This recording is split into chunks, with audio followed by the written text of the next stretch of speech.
இந்தியாவின் 29வது மாநிலமாக இலங்கையை மாற்றியமைக்கும் பல செயற்பாடுகள் ரகசியமான முறையில் முன்னெடுக்கப்படுவதோடு இவ்வாறு இடம்பெற்றால் ஆசியாவின் இஸ்ரேலாக இலங்கையில் வடக்கு மற்றும் கிழக்கு மாகாணம் மாற்றமடையும் என தேசிய பாரம்பரியத்தை பாதுகாப்பதற்கான அமைப்பின் தலைவர் மெதகொட அபேதிசதேர தெரிவித்துள்ளார்.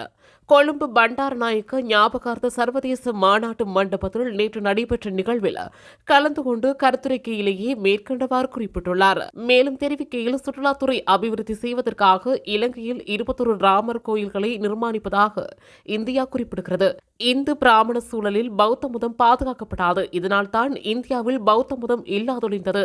இவ்வாறான நிலை இலங்கையில் ஏற்பட இடமளிக்க முடியாது. இலங்கையின் நட்பு நாடு என்று குறிப்பிட்டுக் கொண்டு இந்தியா ஆரம்ப காலத்தில் இருந்து இலங்கைக்கு பல்வேறு நெருக்கடிகளை ஏற்படுத்தியுள்ளது. இலங்கையில் எந்த கட்சி ஆட்சிக்கு வந்தாலும் அவர்களூடாக தமது நிகழ்ச்சி நிரலை செயற்படுத்திக் கொள்ளவே இந்தியா முயற்சிக்கும். திருகோணமலை துறைமுகம் பற்றி தற்போது எவரும் கவனம் செலுத்துவதில்லை.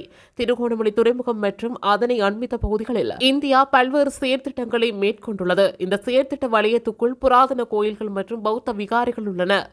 இலங்கை இந்தியா ஒப்பந்தம் இந்திய ஆட்சியாளர்களால் பலவந்தமான முறையில் இலங்கைக்கு திணிக்கப்பட்டது. இந்த ஒப்பந்தத்தால் பல விளைவுகள் ஏற்பட்டன. நீதிமன்ற உத்தரவினால் தான் இந்த ஒப்பந்தம் இன்றும் இழுபறி நிலையில் உள்ளது.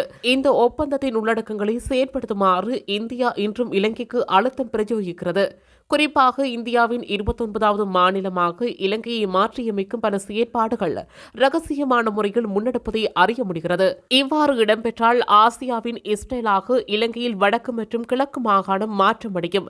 அதன் பின்னர் இலங்கைக்குள் எல்லையை பாதுகாக்க வேண்டிய போராட்டம் தலைதூக்கும். ஆகவே ஆட்சியாளர்கள் தாம் தற்காலிக உரிமையாளர்கள் என்பதை மனதில் வைத்துக் கொண்டு செயற்பட வேண்டும் என்றும் குறிப்பிட்டுள்ளார்.